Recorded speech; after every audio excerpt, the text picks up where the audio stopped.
हरे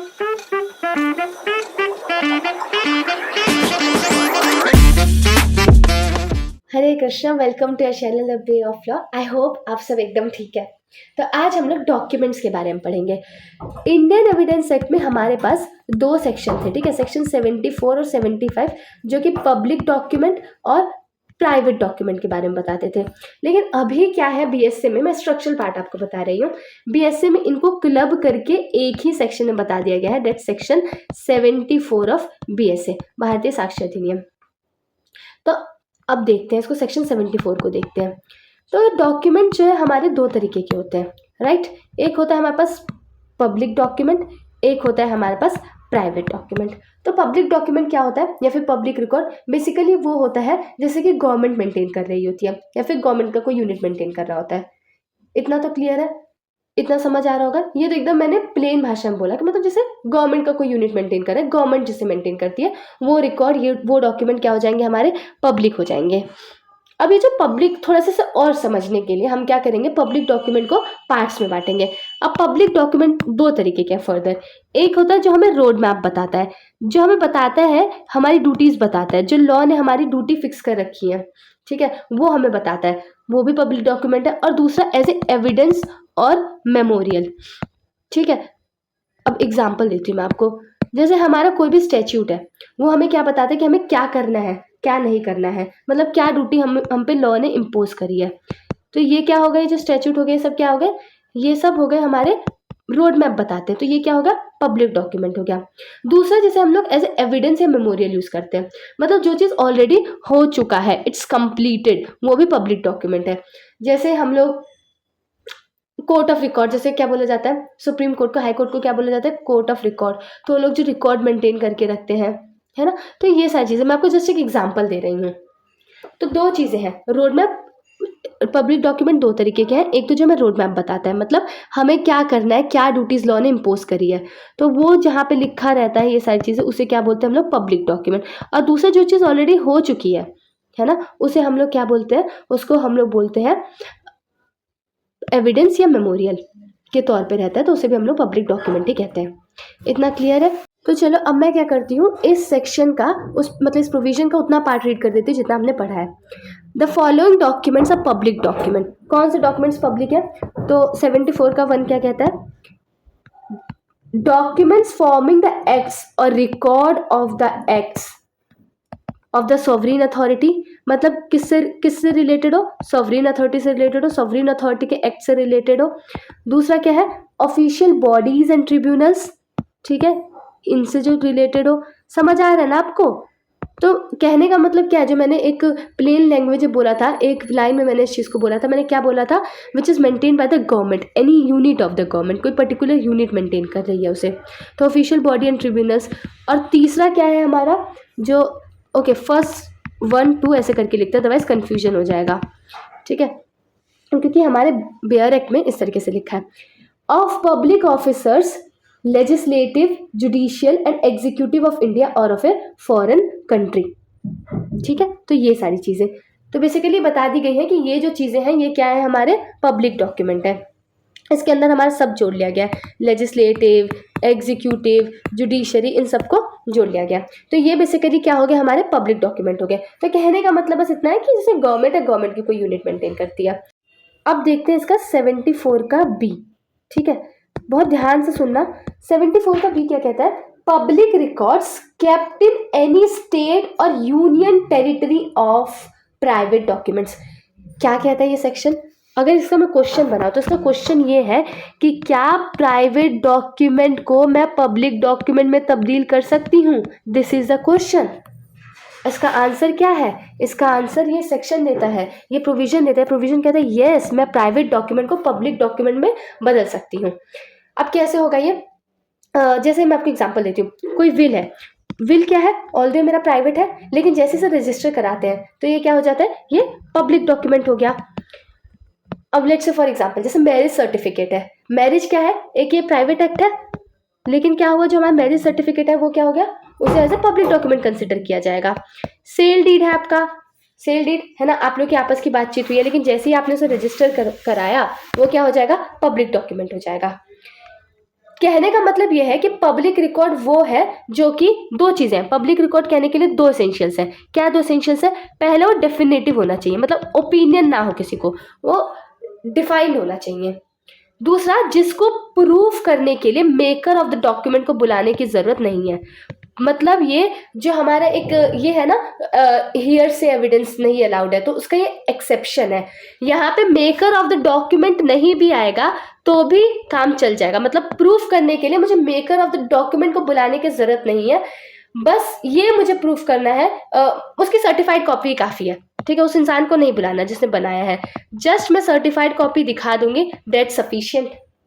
तो public document होने के लिए दो चीज़ें हैं, डेफिनेटिव होना चाहिए और प्रूफ करने के लिए मेकर ऑफ द डॉक्यूमेंट को बुलाने की ज़रूरत नहीं है, जस्ट जो सर्टिफाइड कॉपी है वो काफ़ी है। आपको शायद ये वाला पॉइंट ना समझ आया हो कि मैंने सेल डीड बनाया, मॉर्गेज डीड बनाया, मैं इसको थोड़ा सा और एलेबोरेट करती हूँ तो आपको ठीक से समझ आ जाएगा। फिर मैं आपको केस लॉ भी बताऊंगी। मैंने एक सेल डीड बनाई, मॉर्गेज डीड बनाया, है ना, कॉन्ट्रैक्ट किया, क्या ये सब पब्लिक डॉक्यूमेंट है? देखो नहीं, बोला जाए अगर मैं सेल डीड बना रही हूँ तो पब्लिक डॉक्यूमेंट कैसे होगा? मैं आपको अपना घर बेच रही हूँ, ठीक है, तो पब्लिक डॉक्यूमेंट कैसे होगा? आप मुझे अपना घर बेच रहे हैं तो मतलब पब्लिक कैसे हो जाएगा? ये तो हमारा प्राइवेट एक्ट है ना। मैंने आपको अपना घर लीज पे दिया, आपने मुझे अपना घर लीज पे दिया, ये कैसे पब्लिक हो जाएगा? तो नेचुरली मतलब स्टार्टिंग में देखा जाए तो पब्लिक डॉक्यूमेंट नहीं है। लेकिन अब जब मैं क्या करती हूँ, मैंने अपनी डीड बनाई, चाहे सेल डीड हो गई, मॉर्गेज डीड हो गई, लीज डीड बनाई, मैं जाती हूँ रजिस्ट्रेशन ऑफिसर के पास। रजिस्ट्रेशन ऑफिसर के पास जाती हूँ, अब रजिस्ट्रेशन के लिए कहती हूँ, तो रजिस्ट्रेशन का एक प्रोसेस होता है ना, नाम, फोटो, ये सब आएगा। तो अब जो है ये प्राइवेट डॉक्यूमेंट नहीं रहेगा। क्यों? क्योंकि ये पब्लिक रिकॉर्ड में अब मेंशन हो चुका है। तो जैसे ही ये पब्लिक रिकॉर्ड में मेंशन हो चुका है तो ये क्या हो जाएगा? ये पब्लिक डॉक्यूमेंट कहलाएगा। समझ आ गया? ऑल्दो बनाता, लेकिन अगर मैं एग्जांपल देती हूँ, चलो अगर मैंने बनाया, किसी प्राइवेट पर्सन ने बनाया, उसने उसे अपने पास रख लिया, तो ये प्राइवेट डॉक्यूमेंट ही है, फिर कहाँ से पब्लिक डॉक्यूमेंट है? लेकिन जब वो पब्लिक रिकॉर्ड में आ जाता है तो वो क्या बन जाता है? पब्लिक डॉक्यूमेंट बन जाता है। आई होप इट इज क्लियर। और रजिस्ट्रार के पास जाके बर्थ सर्टिफिकेट लेना, ये भी क्या है? ये पब्लिक डॉक्यूमेंट है। एक केस लॉ भी देख लेते हैं, है ना। ये जो केस है ये गुवाहाटी हाई कोर्ट का है, ठीक है। इस केस में बताया गया था पब्लिक रिकॉर्ड्स के बारे में, बताया गया था पब्लिक डॉक्यूमेंट्स के बारे में बताया गया था। तो इसमें बेसिकली ये बोला गया था कि पब्लिक रिकॉर्ड्स वो रिकॉर्ड्स होते हैं जो कि गवर्नमेंट का कोई सेक्शन, गवर्नमेंट की जो यूनिट है वो मेंटेन करके रखते हैं, ठीक है। इधर it is required by the law, है ना, मतलब वो उनकी ड्यूटी का पार्ट है। उस डॉक्यूमेंट को, उस पब्लिक डॉक्यूमेंट को मेंटेन करना, जो भी डॉक्यूमेंट मेंटेन कर रहे हैं उसे मेंटेन करना उनकी ड्यूटी का पार्ट है। उसको हम लोग क्या बोलते हैं? पब्लिक डॉक्यूमेंट बोलते हैं। उसके अंदर क्या रहता है? उसके अंदर बेसिकली एविडेंस मेमोरियल रहता है, मतलब ऑलरेडी जो लोगों ने कर दिया है वो सारी चीज़ें उसके अंदर रहता है, ठीक है।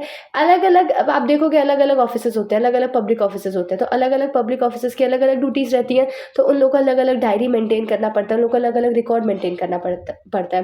तो ये जो रिकॉर्ड है, it is required by the law to maintain that record, तो वो क्या होगा? पब्लिक डॉक्यूमेंट ही होगा। It's very simple. अगर private document, okay, I think इतना आपको क्लियर हो चुका है, किसी और तरीके का डाउट तो है नहीं। प्राइवेट डॉक्यूमेंट वाला भी क्लियर है कि प्राइवेट डॉक्यूमेंट का पब्लिक डॉक्यूमेंट बनता है।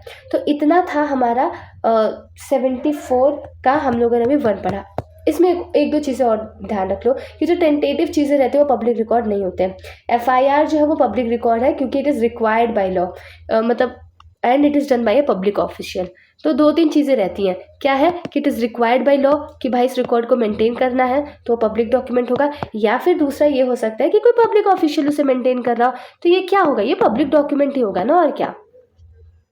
जब हम इंफॉर्मेशन मांगते हैं RTI में तो हम पब्लिक रिकॉर्ड की इंफॉर्मेशन मांग रहे होते हैं।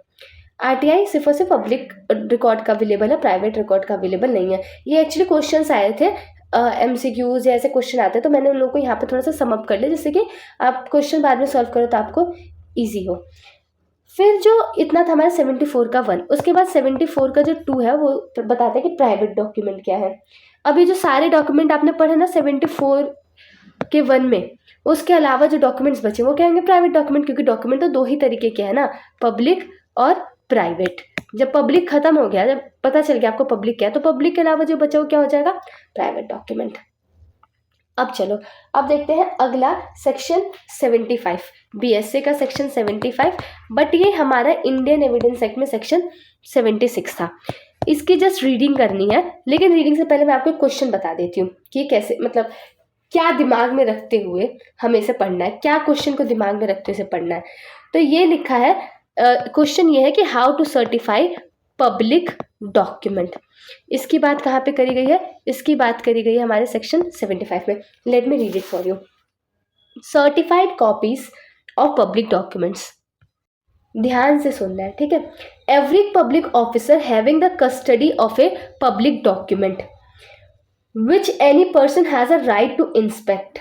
तो दो चीजें हैं, क्या है कि वो किसकी कस्टडी में है?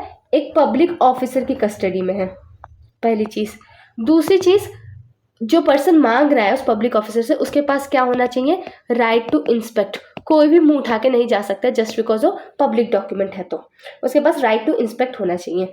Shell give that person on demand a copy of it on payment of the legal fees, therefore together with a certificate written at the foot of such copy that it is a true copy of such document or part thereof, as the case may be, and such certificate shall be dated and subscribed by such officer with his name and his official title, and shall be sealed whenever such officer is authorized by law to make use of seal, and such copies so certified shall be called certified copies। तो क्या समझ आया? इससे ये समझ आया कि अभी पूरा हमारा डॉक्यूमेंट है, तो अब यहाँ पे मतलब ये है कि पब्लिक डॉक्यूमेंट को सर्टिफाई कैसे कराना है। या तो मैं पूरे डॉक्यूमेंट का सर्टिफाई करा सकती हूँ, या फिर मैं, मेरे केस के लिए कुछ पर्टिकुलर भाग ही रिलेवेंट है, कोई पर्टिकुलर सेक्शन ही रिलेवेंट है, तो मैं सिर्फ और सिर्फ उसे भी सर्टिफाई करा सकती हूँ। यहाँ पे लिखा है, क्या लिखा है? सच डॉक्यूमेंट और पार्ट देयर ऑफ। और एक और चीज़ मैंने क्या बताई थी, उस पर्सन के पास राइट टू इंस्पेक्ट होना चाहिए। अगली चीज़ क्या, वो क्या करेगा? उस डॉक्यूमेंट पे फुट पे मतलब बता देगा कि ये इसका सर्टिफाइड कॉपी है। साथ में वो क्या करेगा, जो भी वो पब्लिक ऑफिसर है वो अपना नाम लिखेगा, है ना, मतलब उसने सर्टिफाई किए सब सारी चीज़ें लिखेगा, अपना ऑफिशियल टाइटल, है ना, सील वगैरह, जो भी अगर वो सील वगैरह से यूज़ करना ऑथराइज है तो अपना सील वगैरह वो सब देगा। तो ऐसी कॉपीज़ को हम लोग क्या कहेंगे? इन कॉपीज़ को हम लोग कहेंगे सर्टिफाइड कॉपीज़। समझ आ गया कि कॉपी, तो certified copies of public document, ये इसका हेडिंग था। आई होप इट इज क्लियर। इसका एक्सप्लेनेशन भी है। अब एक्सप्लेनेशन क्या है? ये कस्टडी से बेसिकली रिलेटेड है कि किसके पास कस्टडी है या नहीं। तो ये एक्सप्लेनेशन ये बोलता है, any officer who by the ordinary course of official duty is authorized to deliver such copies shall be deemed to have the custody of such document within the meaning of this section। तो मतलब अगर हम लोग देखें जो उसका official duty है, official duty के ऑर्डिनरी कोर्स में देखो एक्सेप्शन तो हर जगह रहता है, लेकिन जो उसका नॉर्मली जो उसका ऑफिशियल ड्यूटी है उसके थ्रू ऑथराइज्ड है कि उन कॉपीज़ को डिलीवर करने के लिए, तो हम मानेंगे कि उसके पास कस्टडी भी है। समझ आ गया? इतना कुछ तो इसमें बहुत ही रॉकेट साइंस जैसा नहीं था, आसान ही था। ये हो गए हमारे दो सेक्शन 74, 75, है ना, और हमारा इंडियन एविडेंस एक्ट का क्या हो गया? 74, 75, 76 हो गया। अब हमारा अगला जो सेक्शन है वो है सेक्शन 76। अब इसको पढ़ने से पहले आपको एक क्वेश्चन दिमाग में लाना है। वो क्वेश्चन ये है कि क्या पब्लिक डॉक्यूमेंट को प्रोड्यूस करना ज़रूरी है? तो एक बार मैं आपके लिए रीड करती हूँ पहले बेयर एक्ट से, फिर मैं आपको इसका मतलब समझाऊंगी। Such certified copies may be produced in proof of the content of the public document or parts of the public document of which they purport to be the copies। देखो certified copy यहाँ पे किस लिए? Certified copy मैं public document की जगह क्या कर रही हूँ? सर्टिफाइड कॉपी लेके आ रही हूँ, क्योंकि पब्लिक डॉक्यूमेंट जो है बहुत सारी जगह ज़रूरत पड़ सकती है। अब पब्लिक डॉक्यूमेंट तो एक ही होगा, अब मैं ऐसा तो नहीं कर सकती ना कि मैं किसी एक इंसान को नहीं दे सकती, सबको इसकी ज़रूरत होगी, तो मैं किसको किसको दूंगी, किसको नहीं दूंगी। तो इसके लिए क्या कहते हैं कि सर्टिफाइड कॉपी वाला सिस्टम है। हम क्या, certified copy will be as good as public document. In मतलब बीएसए में यही एक ऐसी जगह है जहाँ पे जो सर्टिफाइड कॉपी है उसे हम लोग प्राइमरी एविडेंस मान रहे हैं। तो पब्लिक डॉक्यूमेंट है, उनकी ज़रूरत सब जगह है, उनकी जगह हम सर्टिफाइड कॉपी जो उसे प्रोड्यूस कर सकते हैं, ठीक है। और बीएसए में या फिर इंडियन एविडेंस एक्ट में सिर्फ एक यही जगह है जहाँ पे सर्टिफाइड कॉपी की उतनी ही वैल्यू है जितनी के प्राइमरी डॉक्यूमेंट की वैल्यू होती है। इतना समझ आ गया? अब बात करते हैं सेक्शन 77 की। उसके बाद हमारा प्रिजम्पशन स्टार्ट हो जाएगा, जो कि हमने ऑलरेडी कर रखा है। 77 क्या कहता है कि हम लोग जैसे बहुत सारे ऑफिशियल डॉक्यूमेंट्स होते हैं, तो हर ऑफिशियल डॉक्यूमेंट को प्रूफ करने का तरीका है। तो 77 में क्या किया गया है, आपको अलग अलग पब्लिक डॉक्यूमेंट के बारे में बताया गया है, ऑफिशियल डॉक्यूमेंट या पब्लिक डॉक्यूमेंट जो भी कहो, और उसे प्रूफ करने का क्या तरीका है, ठीक है। तो उसे प्रूफ करने का क्या तरीका है, लेट्स स्टार्ट। तो ए, सबसे पहले ए क्या कहता है, the following public document may be proved as follows, acts, orders और notification of the central government. ये किसकी बात कर रहे हैं, एक्ट, ऑर्डर और नोटिफिकेशन। बेयर एक्ट के साथ पढ़ रही हूँ, अगर आपके पास आपका बेयर एक्ट है तो प्लीज ले लो और साथ में सुनो तो आपको भी आसानी होगी। एक्ट, ऑर्डर और notification for central government in any of its ministry and departments और of any state government, central government की भी बात हो रही है, स्टेट गवर्नमेंट की बात हो रही है, और any department of any state government और यूनियन टेरिटरी एडमिनिस्ट्रेशन, तो इनके डिपार्टमेंट्स की भी बात हो रही है। कैसे प्रूफ किया जाएगा इसे, by the records of the departments certified by the head of those departments respectively।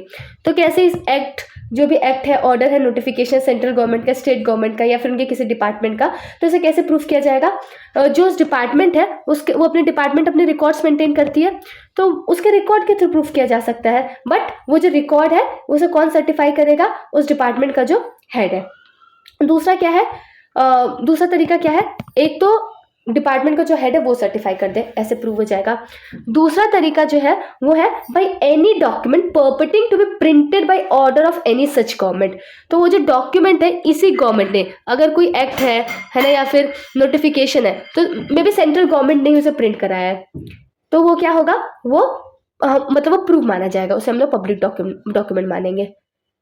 एक क्लियर, में इतना कुछ ना वैसे समझाने वाला नहीं है, लेकिन मैं चाहती थी कि मैं, अगर हम लोग एक एक सेक्शन कर ही रहे हैं तो मैं रीड करते हुए आपको बताते हुए चलो, जस्ट रीडिंग वाला काम था। दूसरा क्या है, द प्रोसीडिंग ऑफ पार्लियामेंट और a state legislature by the journals of those bodies. तो यहाँ पे हम किसकी बात कर रहे हैं, हम लोग लेजिस्लेचर की बात कर रहे हैं, पार्लियामेंट या फिर state legislature by the journals of those bodies respectively. तो कैसे प्रूफ किया जाएगा, एक तरीका हमारा जर्नल्स के थ्रू, और बाय पब्लिश एक्ट्स और एब्स्ट्रैक्ट्स, है ना, और by copies purporting to be printed by the order of the government concerned। तो ये तरीका है, या तो जो वो जनरल्स कर रहे हैं या फिर जो भी कॉपीज उस पर्टिकुलर गवर्नमेंट ने प्रिंट वगैरह कराई हो, तो जैसे ये वाला तरीका था हमारा। प्रूफ करने के बेसिकली तरीके बता रहे हैं। सी क्या कहता है, प्रोक्लेमेशंस, ऑर्डर्स और regulations issued by the president of India और the governor of a state और द एडमिनिस्ट्रेटर और lieutenant governor of a union territory by copies और extracts contain in the official gazetted. तो बेसिकली ये जो भी proclamation, order, regulation से सब, जो प्रेसिडेंट हो गया, गवर्नर हो गया, है ना, और state administrator, lieutenant governor, union territory का, इनको कैसे प्रूफ किया जाएगा, इसको हम लोग प्रूफ करेंगे जो भी ऑफिशियल गेजेट है उसके अंदर जो भी कॉपीज और एक्सट्रैक्ट्स है, ठीक है। तो ये बेसिकली क्या है, तरीके हैं प्रूफ करने के, ये जस्ट रीडिंग वाला चीज़ है, लेकिन बेयर एक्ट लेके बैठो, है ना, टाइम नहीं वेस्ट करो, टाइम नहीं पास करना, टाइम नहीं काटना है।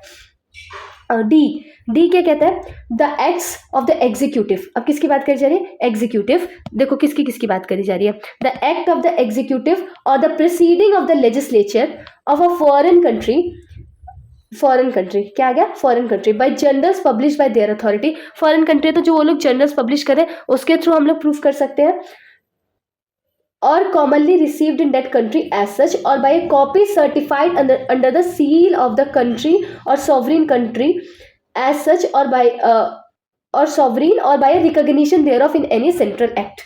तो ये तरीका बेसिकली जो फॉरेन कंट्री का है उसे हम लोग कैसे करेंगे, वो लोग जो जर्नल पब्लिश करें उसके थ्रू, या फिर जो भी कॉपी, वो कोई मतलब पर्टिकुलर कॉपी है वो सर्टिफाई कर रही है वो पर्टिकुलर कंट्री, है ना, या जो सॉवरेन है वहाँ का, या फिर किसी सेंट्रल एक्ट में इसको रिकॉग्नाइज किया गया, ये तरीका। अब ई क्या कहता है, the proceedings of a municipal और a local body in a state by copy of such proceedings certified by the legal keeper thereof और by a printed book purported to be publish by the authority of such body. तो ये जो municipal या local body में ये जो भी हमारी प्रोसीडिंग चल रही है, ये भी पब्लिक डॉक्यूमेंट है। इसे प्रूफ करने का क्या तरीका है, या तो वो जो प्रोसीडिंग्स है उनकी कॉपी से प्रूफ किया जा सकता है, बट इसे कौन सर्टिफाई करेगा, जो भी लीगल कीपर है वहाँ पे जिसकी जिम्मेदारी है, या फिर कोई भी बुक उस अथॉरिटी ने पब्लिश करी है, कोई चीज़ जो उस अथॉरिटी ने प्रिंट कराया है। जो काम जो वो अथॉरिटी करे वही तो ठीक से बता पाएगी ना। अगर मैंने काम किया है और मैं ही बता रही हूँ तो उसे मतलब वो तो प्रूव्ड ही माना जाएगा ना। अगर कोई और बता रहा है तो गड़बड़ है, मैं ही कर रही हूँ तो मैं बताऊंगी तो वो तो प्रूव माना ही जाएगा ना। मुझसे बेटर क्या प्रूव हो सकता है, मैंने चीज कही तो मुझसे बेटर क्या प्रूव हो सकता है उस रिगार्ड में, कुछ भी नहीं। F, this is the last one. F बात करता है public document of any other class in a foreign country, तो उसे कैसे प्रूफ कराया जाए। तो एक तरीका ये है कि या तो ओरिजिनल, बाय द ओरिजिनल, या फिर सर्टिफाइड कॉपी। क्या लिखा है, मैं साथ के साथ प्रोविजन भी रीड कर रही हूँ। बाय द ओरिजिनल और by a copy certified by the legal keeper thereof with a certificate under the seal of a notary public or of an Indian council or diplomatic agent, that the copy is duly certified by the officer having the legal custody of the original। कि ये जो मतलब ये जो भी हमारा document है, जिस भी पर्सन के पास, जो भी ऑफिसर है जिसके पास इसकी लीगल कस्टडी होनी है, उसने इसको सर्टिफाई कर दिया। And upon proof of the character of the document according to the law of a foreign country, या फिर जैसा हमारा फॉरेन कंट्री का लॉ है उस तरीके से मतलब उसे सर्टिफाई करना। तो इसे हम लोग क्या मानेंगे कि हाँ इस तरीके से हम इस पब्लिक डॉक्यूमेंट को प्रूफ कर सकते हैं। एक और बार रीड करूँ क्या? ओके, आप खुद पढ़ लेना, ठीक है, इतना मैंने आपको बता दिया। So I hope it is clear. इतने सारे पब्लिक डॉक्यूमेंट से रिलेटेड सेक्शंस क्लियर है? क्या क्या मैंने आपको बताया? सबसे पहले मैंने आपको सेक्शन 74 में, कितने कम सेक्शन है, ज़्यादा कुछ है नहीं, सेक्शन 74 में जल्दी से रिवाइज करा रही हूँ। मैंने आपको बताया कि पब्लिक डॉक्यूमेंट क्या होता है। मेजरली पब्लिक डॉक्यूमेंट मैंने आपको बताया था कि वही होते हैं जो कि गवर्नमेंट या मतलब गवर्नमेंट को स्पेसिफिक यूनिट ये सब लोग मेंटेन कर रहे होते हैं। फिर मैंने आपको 74 के 1 में बताया था, फिर 74 के 2 में बताया था कि प्राइवेट डॉक्यूमेंट क्या होते हैं। जो पब्लिक डॉक्यूमेंट नहीं है वो सीधी सी बात है प्राइवेट डॉक्यूमेंट होगा। फिर सेक्शन 75 में आ गए थे। सेक्शन 75 में ये बात कर रहा था कि पब्लिक डॉक्यूमेंट में सर्टिफाइड कॉपीज़ की बेसिकली बात कर रहा था कि कैसे सर्टिफाई कराना है। हमने ये क्वेश्चन रखा था ना। फिर आपको समझ आ रहा है ना क्या क्वेश्चन रखा था हम लोगों ने? क्वेश्चन ये रखा था कि how to certify a public document, ये हमने बैकग्राउंड में रखा था। और फिर अपना सेक्शन 75 देखा था। फिर सेक्शन 76 क्या था? सेक्शन 76 बात करता था कि क्या पब्लिक डॉक्यूमेंट को प्रोड्यूस करना ज़रूरी है ना, कि सर्टिफाइड कॉपी से काम चल जाएगा। तो हमने बेसिकली सर्टिफाइड कॉपी की, जो पब्लिक डॉक्यूमेंट है उसका जो सर्टिफाइड कॉपी है उसकी क्या वैल्यू होती है वो हमने 76 में पढ़ा। फिर सेक्शन 77 में हमने कुछ और पब्लिक डॉक्यूमेंट्स देखे, उनको प्रूफ करने का क्या तरीका है। आई होप आप सबको अच्छे से समझ आया। और मेरा हाथ जोड़ के आप सबसे रिक्वेस्ट है कि प्लीज़ आप फीडबैक शेयर करिए। आप फीडबैक शेयर करते हैं ना, इससे मुझे मोटिवेशन मिलता है, मुझे कॉन्फिडेंस मिलता है कि ओह हाँ कोई देख रहा है, मुझे और अच्छे से काम करना है। और अगर आप बताएंगे नहीं तो इम्प्रूव कैसे होगा, और ये आप ही के लिए है। तो ज़्यादा कुछ नहीं, थोड़ा सा आपको कुछ सेकंड्स लगेंगे, लेकिन मुझे काफ़ी हेल्प होगा। और नॉट जस्ट मुझे, बहुतों का हेल्प होगा। तो थोड़ा भी अगर आपका इन लेक्चर से फ़ायदा हो रहा है, मैं ये नहीं कह रही कि आपको अप्रिशिएट ही करना है, नो नो नो, आपको कुछ बेकार भी लग रहा है तो बताओ, है ना, तो जैसे कि इम्प्रूव आपका फ़ायदा हो, जो आगे देखेंगे उनका भी फ़ायदा हो, ठीक है। और आप सब अपना ध्यान रखिए और पढ़ते रहिए। कोई डाउट हो ज़रूर से पूछिएगा। I try my best to help you. Hare Krishna. Video तो एंड हो चुकी है, पर आप हमसे कनेक्ट कर सकते हैं हमारे इंस्टा आईडी पे, लिंक डिस्क्रिप्शन में दिया गया है। और ऐसी और वीडियोस देखने के लिए हमें सब्सक्राइब करें। हरे कृष्णा।